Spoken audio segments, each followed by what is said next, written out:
Hello दोस्तों, कैसे हो आप सभी। आई होप आप लोग ठीक होंगे। चलिए आज हम फिर आप लोगों के लिए एक बहुत ही शानदार ट्रिक के साथ आए हैं, जो कि हम आप लोगों को बताने वाले हैं क्या, भारत में यूरोपीय कंपनियों का आगमन।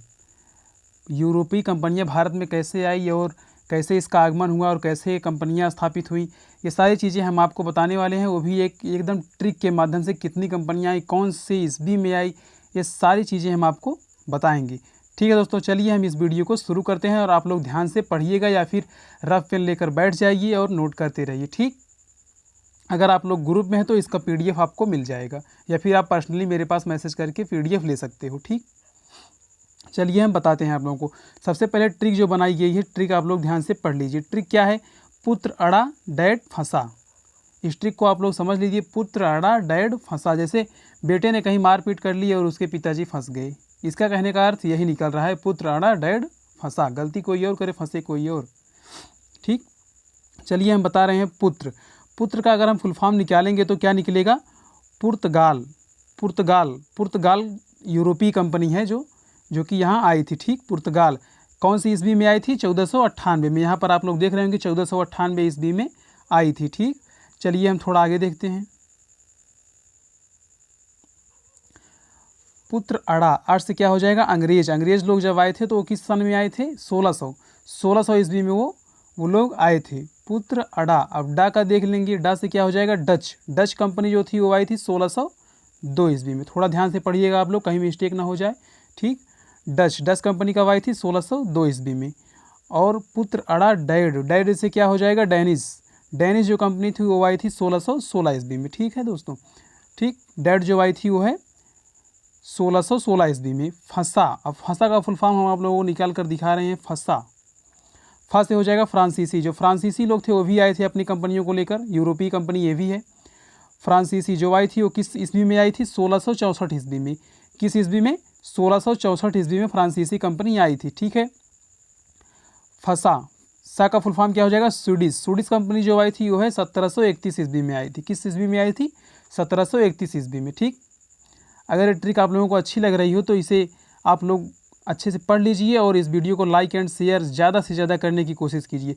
जो इम्पॉर्टेंट पॉइंट है, पुर्तगाल से, ब्रिटिश से या किसी भी चीज़ें से जो इम्पॉर्टेंट है उसको हम आप लोगों को हेडिंग बना के नीचे बता रहे हैं, आप लोग अच्छे से समझ लीजिएगा। ठीक, चलिए सबसे हम पुर्तगाली वाली हेडिंग पढ़ लेते हैं। पुर्तगाली क्या क्या इंपॉर्टेंट चीज़ है, जितनी चीज़ें इंपॉर्टेंट है मैं सारी चीज़ें आपको बता दे रहे हैं। ठीक है, पुर्तगाली में देखेंगे हम, पुर्तगाली यात्री वास्को डी गामा, जो वास्को डी गामा थे, ये सर्वप्रथम 17 मई 1498 में भारत के पश्चिमी तट कालीकट तट था, वो जो तट था वो था कालीकट में आया। वहाँ हिंदू शासक जमोरिन ने उसका स्वागत किया।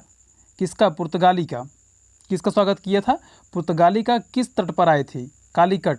ऐसे क्वेश्चन आप लोग निकालेंगे तो बहुत सारे क्वेश्चन ऐसे निकलेंगे। जैसे कौन आया था, वास्को डी गामा आया था। कब आया था, 17 मई 1498 में आया था। किस तट पर आया था, काली तट पर आया था। कौन इसका स्वागत किया था, शासक जो था वो जमोरिन ने किया था। ठीक है दोस्तों, ये सारी चीज़ें इंपॉर्टेंट हैं, एग्जाम में आने वाली चीज़ें हैं और एग्जाम में कई बार पूछी भी जा चुकी हैं। ये सारी चीज़ें आप लोग नोट करते रहिए, ठीक, या फिर याद करते रहिए।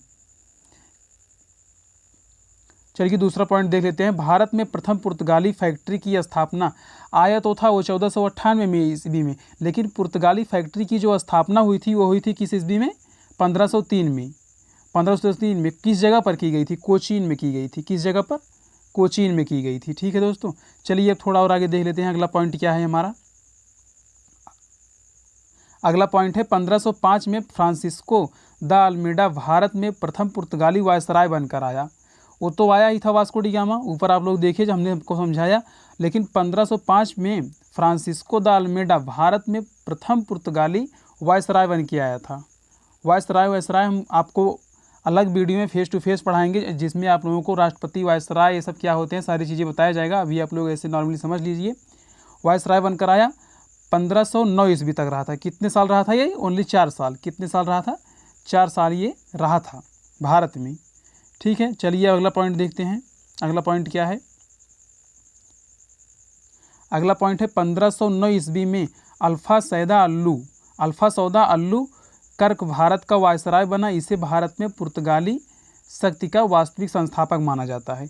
सारे क्वेश्चन आप लोग अच्छे से अगर निकाल कर पढ़ेंगे तो आ जाएगा आप लोगों को अच्छी अच्छी चीज़ें इसमें से आप लोग निकाल कर इंपॉर्टेंट नोट करते रहिए रफ में, ठीक है, ताकि आप लोगों को रिवीजन करने में परेशानी ना हो। ठीक, एक बार अगर आप लोग पढ़ लेंगे तो दोबारा पढ़ने की आवश्यकता नहीं पड़नी चाहिए, अगर आप लोग एक बार अच्छे से पढ़ लेंगे तो। ठीक, चलिए अगला पॉइंट हम आपको बताते हैं। 1519 ईस्वी में अल्फा सौदा अल्लुकर्क, इसका नाम ही इतना बड़ा है, अल्फा सौदा अल्लुकर्क भारत का वायसराय बना। इसे भारत में पुर्तगाली शक्ति का वास्तविक संस्थापक माना जाता है। कोचीन को अपना मुख्यालय बनाया, मतलब जो स्थान कोचीन था उसमें इसने अपना मुख्यालय बनाया 1510 ईस्वी में। 1510 ईस्वी में बीजापुर के यूसुफ आदिल शाह से गोवा जीता, मतलब इसने युद्ध किया, बीजापुर के जो यूसुफ आदिल शाह थे उनसे इन्होंने युद्ध किया और गोवा को जीत लिया। ठीक, भारत में आया था और गोवा को जीता था। ठीक है, चलिए अगला पॉइंट देखते हैं हम। अगला पॉइंट आप लोग देखिए थोड़ा कि अगले पॉइंट में क्या क्या बताया जा रहा है।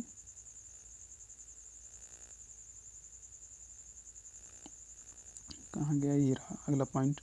अगला पॉइंट है प्रिंटिंग प्रेस की स्थापना तंबाकू की खेती का प्रचलन है। यहाँ पर आप लोग देख रहे हैं प्रिंटिंग प्रेस की जब स्थापना हुई थी तब तंबाकू की खेती का प्रचलन हो रहा था। ठीक, अगला पॉइंट देखिए डच कंपनी के बारे में है।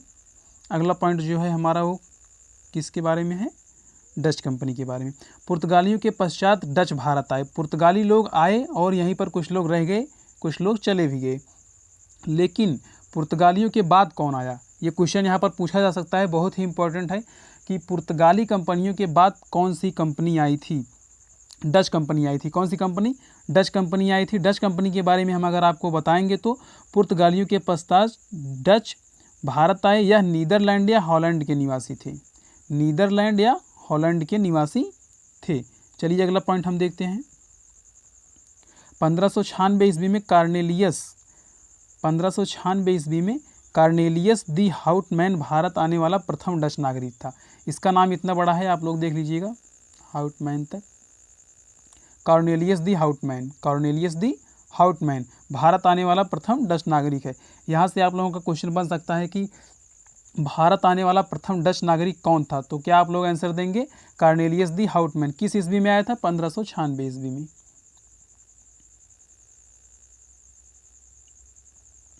डच ईस्ट इंडिया कंपनी की स्थापना 1602 ईस्वी में हॉलैंड में हुई थी। ये अगला पॉइंट है हमारा। यहाँ पर आप लोग देख रहे होंगे डच ईस्ट इंडिया कंपनी की स्थापना कब हुई थी, 1602 ईस्वी में हॉलैंड में हुई थी। ठीक है, अगला पॉइंट है हमारा। डचों ने भारत में अपनी पहली व्यापारिक फैक्ट्री किस ईस्वी में खोली, 1605 ईस्वी में। किस जगह पर खोली, मसूलीपट्टम में। मसूलीपट्टम में स्थापित की। डचों ने, यहाँ पर आप लोग देख रहे हैं, डचों ने भारत में अपनी पहली व्यापारिक फैक्ट्री 1605 में मसूलीपट्टम में स्थापित की थी। ठीक है, अब हम अगला पॉइंट देख लेते हैं थोड़ा सा। 1759 में बेदरा के युद्ध में अंग्रेजों ने डचों को पराजित कर दिया। 1759 का जो युद्ध था, वेदरा का युद्ध था। 1759 का कौन सा युद्ध था, वेदरा का युद्ध था। वेदरा में ये हो रहा था। वेदरा में अंग्रेजों और डचों के बीच लड़ाई हुई, तो कौन पराजित हुआ और कौन जीता, पराजित डच लोग हो गए थे और अंग्रेजों की जीत हो गई थी। ठीक, अंग्रेजों की जीत हुई और डच जो है पराजित हो गई। ब्रिटिश कंपनी के बारे में हम थोड़ा पढ़ेंगे। ब्रिटिश कंपनी के बारे में 1600 ईस्वी में भारत में ईस्ट इंडिया कंपनी की स्थापना अंग्रेज व्यापारियों ने इंग्लैंड महारानी एलिजाबेथ प्रथम में 15 वर्षों की अनुमति लेकर की थी। आगे चलकर 1609 में ब्रिटिश सम्राट जेम्स प्रथम द्वारा इस अधिकार को अनिश्चित काल के लिए बढ़ा दिया गया। एक बार फिर से हम आप लोगों को बता दे रहे हैं। 1600 ईस्वी में भारत में ईस्ट इंडिया कंपनी की स्थापना अंग्रेज व्यापारियों ने इंग्लैंड महारानी इंग्लैंड की महारानी कौन थी, एलिजाबेथ प्रथम में 15 वर्षों की अनुमति लेकर की थी। इन्होंने 15 वर्ष की अनुमति लेकर की थी, लेकिन 1609 में ब्रिटिश सम्राट जेम्स प्रथम द्वारा इस अधिकार को अनिश्चित काल का मतलब होता है अनलिमिट, अनिश्चित काल के लिए बढ़ा दिया गया। इन्होंने सिर्फ 15 वर्षों की अनुमति ली थी, लेकिन जो ब्रिटिश सम्राट थे जेम्स। ब्रिटिश सम्राट कौन था? जेम्स। इन्होंने इसे अनिश्चितकाल के लिए बढ़ा दिया। ठीक, चलिए हम अगला पॉइंट देखते हैं अपना। अगला पॉइंट है हमारा मुगल दरबार में जाने वाला प्रथम अंग्रेज कैप्टन हॉकिंस था। मुगल दरबार में जाने वाला प्रथम अंग्रेज कौन था? प्रथम अंग्रेज कौन था? कैप्टन हॉकिंस, जो जेम्स प्रथम के राजदूत के रूप में 1609 में जहांगीर के दरबार में गया। कहाँ पर राजदूत के रूप में गया था? जहांगीर के दरबार में। उनका दरबार सजा था तो वहाँ पर राजदूत बन के गया था। किस ईस्वी में? 1609 ईस्वी में। कौन गया था? Captain Hawkins. किसका राजदूत बन के? जेम्स प्रथम का। जेम्स प्रथम। मुगलों का दरबार होता था, जो जहांगीर का दरबार था, मुगलों का दरबार कहा जाता है उसे। भारत आने वाला पहला अंग्रेजी जहाज रेड ड्रैगन था। यहाँ से क्वेश्चन बन सकता है कि भारत आने वाला पहला अंग्रेज व्यक्ति कौन था? तो वो था जहाज रेड ड्रैगन। ठीक, अगला पॉइंट है हमारा, यहाँ पर आप लोग देख लीजिए। पूर्वी तट पर अंग्रेजों ने अपनी प्रथम व्यापारिक कोठी का मतलब होता है कंपनी, कोठी मसूलीपट्टनम में 1611 ईस्वी में खोली। किस ईस्वी में खोली थी इन्होंने? मसूलीपट्टनम में 1611 ईस्वी में। जबकि पश्चिमी तट पर सूरत में, कहाँ? सूरत में 1613 ईस्वी में व्यापारिक कोठी स्थापित की। पहली बार सूरत 1608 ईस्वी में व्यापारिक कोठी स्थापित करने का प्रयास किया गया था। सूरत में 1608 ईस्वी में ही प्रयास किया गया था, लेकिन 1613 ईस्वी में इन्होंने सफलता पाई। किस ईस्वी में सफलता पाई थी? 1613 ईस्वी में। प्रयास कब किया था? 1608 ईस्वी में।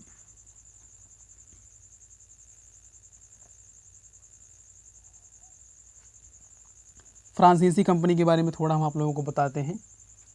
फ्रांसीसी ईस्ट इंडिया कंपनी की स्थापना 1664 ईस्वी में फ्रांस के शासक लुई 14वें, कौन? लुई 14वें के समय वित्त मंत्री कोलवर्ट द्वारा की गई थी। किसके द्वारा? वित्त मंत्री कौन था उस समय? कोलवर्ट द्वारा। कोलवर्ट वित्त मंत्री थे लुई 14वें के समय। जब लुई 14वें का समय था तब वित्त मंत्री कौन था? कोलवर्ट थे। यहाँ से क्वेश्चन बन सकता है आपका, फ्रांसीसी ईस्ट इंडिया कंपनी की स्थापना कब हुई थी? 1664 ईस्वी में। ये सारे ईस्वी आप लोग याद रखिएगा, ये सब आने वाले क्वेश्चन हैं और कुछ प्रीवियस ईयर क्वेश्चन में आ भी चुके हैं। ठीक है, चलिए अगला पॉइंट हम आपको बताते हैं। अंग्रेजों और फ्रांसीसियों के बीच यूरोपीय एवं भारतीय कारणों से 3 युद्ध हुए। एवं भारतीय कारणों से 3 युद्ध हुए, जिन्हें कर्नाटक युद्ध के नाम से जाना जाता है। अंग्रेजों और फ्रांसीसियों के बीच यूरोपीय एवं भारतीय कारणों से 3 युद्ध हुए, जिन्हें कर्नाटक युद्ध के नाम से जाना जाता है। किस युद्ध के नाम से? कर्नाटक युद्ध के नाम से। किन किन लोगों के बीच हुआ? अंग्रेजों और फ्रांसीसियों के बीच हुआ था। कहाँ हुआ था? किस कारण हुआ था? यूरोपीय एवं भारतीय। इस युद्ध के दौरान 1760 ईस्वी में बॉडीवाश की लड़ाई में अंग्रेजों ने फ्रांसीसियों को पराजित कर दिया। फ्रांसीसी को पराजित कर दिया था अंग्रेजों ने। ठीक है, फिर से एक बार इसे देख लेते हैं। अंग्रेजों और फ्रांसीसियों के बीच यूरोपीय एवं भारतीय कारणों से 3 युद्ध हुए। कितने युद्ध हुए थे? 3 युद्ध हुए थे, जिन्हें कर्नाटक युद्ध के नाम से जाना जाता है। अगर कहीं भी कर्नाटक युद्ध का नाम आए तो आप लोग समझ जाइएगा कि ये अंग्रेजों और फ्रांसीसियों के बीच के युद्ध की बात कर रहा है। ठीक, जाना जाता है। इस युद्ध के दौरान 1760 ईस्वी में बॉडीवाश की लड़ाई में, बॉडीवाश की जो लड़ाई थी ये भी अंग्रेजों और फ्रांसीसियों के बीच ही हुई थी। अंग्रेजों और फ्रांसीसियों के बीच जब युद्ध हुआ था कर्नाटक वाला, जब ये कर्नाटक वाला युद्ध हुआ था तब इन लोगों का कोई निर्णय नहीं हुआ था कि कौन जीतेगा कौन हारेगा। लेकिन जब बॉडीवाश की लड़ाई हुई, अंग्रेजों और फ्रांसीसियों के बीच, तब फ्रांसीसी लोग पराजित हो गए थे। किससे पराजित हुए थे? अंग्रेजों से। बॉडीवाश का युद्ध कब हुआ था? 1760 ईस्वी में। ठीक,